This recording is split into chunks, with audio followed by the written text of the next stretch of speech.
నీకు భార్యతో సమస్య ఉంది, భార్యతోనే మాట్లాడు, బావమరితో కాదు మాట్లాడాల్సింది. అంటే నువ్వు భార్యతో నీకు సమస్య ఉంది, మామగారి గురించి అనక ఇంకా ఆయన ఇచ్చాడు బాగానే ఉంది పిల్లల్ని, బావమరిదిని వాళ్ళ అమ్మగారిని లేదా వీళ్ళు ఎలాంటి వాళ్ళని కట్టారు, అలాంటి వాళ్ళని పెంచారు, వాళ్ళేం పెంచుతారు కావాలని. అప్పుడుతో మాట్లాడు, కూర్చుని తెలిపోతుంది. మాట్లాడు, ఊళ్ళో వాళ్ళందరికీ చెబుతాడు, ఆఫీసులో ఎవరికో చెబుతాడు భార్యతో పడే బాధలని. వాడు పడుతున్నాడు, ఏం చేయమంటావు? కొన్ని నిజంగా వీళ్ళు బాధపడ్డారంటే ఆ భార్యలు ఎక్కడైనా కలుసుకుంటే వీళ్ళ గురించి చెప్పుకుంటారు. ఇప్పుడు ఇది ఎవరి కోర్టులో తేలాలి? ఇది ఎలా తెలుస్తాయి? అందులో భార్యాభర్తల విషయాలు ఎవరికి తెలుస్తాయి? అంటే భార్యతో ఉండని, కొడుకుతో ఉండని, డబ్బు గురించిన సమస్య, నిజం ఆర్థిక సమస్య ఉంది, అప్పుల్లో ఉన్నాం, భార్యాభర్త ఇద్దరు కూర్చొని ఒక ప్రణాళిక వేసుకుంటే ఇక ముందు అప్పులు చేయకుండా ఉండలేరా అండి? చేసిన బట్టి పెట్టండి, ఇక ముందు చేయకుండా ఉండలేరా? ఎందుకు చేయవలసి వచ్చింది? మనం ఆలోచిస్తే తెలియలేదా? ఆర్థిక భయమే కదా మనం పీడిస్తున్నది. ఎందుకు చేయవలసి వచ్చింది? 25,000 జీతం ఉండదు, జీతంలో ఇంకా ఉద్యోగంలో చేరి నెల కాలేదు, బండి కొంటాడు, ఈఎంఐ.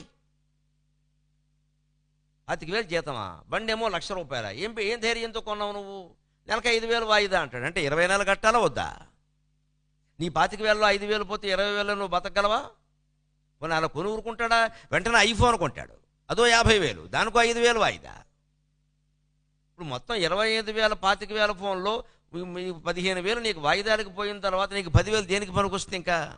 ఇంకంతే, సుఖ సంసారం కూడా వాయిదా. ఈ జీవితాన్ని సుఖపడే, ఎందుకంటే 1వ తారీఖు జీతం వస్తుందని ఆనందం లేదే, ఎందుకంటే వాయిదాలు. ఆ ఆనందం ఎప్పుడైతే లేదో తలనొప్పి పెరిగిందో, ఆందోళన పెరిగిందో, ఉద్యోగం చేయడంలో శ్రద్ధ తగ్గిపోతుంది. వెంటనే టీమ్ లీడర్ అన్నవాడు ఉంటాడు ఒకడు, వాడు వస్తాడు టీఎల్ అని, నేను తీసేస్తానంటాడు.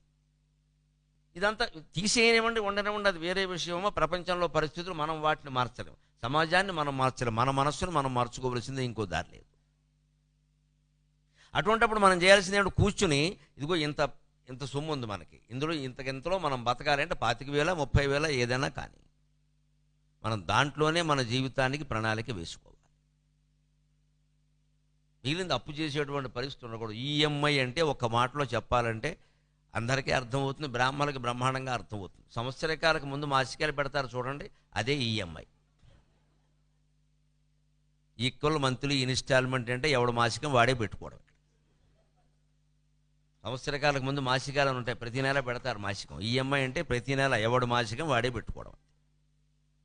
ఈ మాసికాల్లో మళ్ళీ త్రైపాక్షికం అని ఒకటి ఉంటుంది మన ప్రాణానికి. 15 రోజులకు మళ్ళీ 3 పక్షాలు కాగానే 45 రోజులు కూడా పెట్టాలి. మళ్ళీ 6 నెలలకు ముందు ఒకటి వస్తుంది, ఓన షాణమాసికం అని, మళ్ళీ అది ఒకటి అదనపు దినం. ఇవన్నీ ఖర్చులేనే కాదా?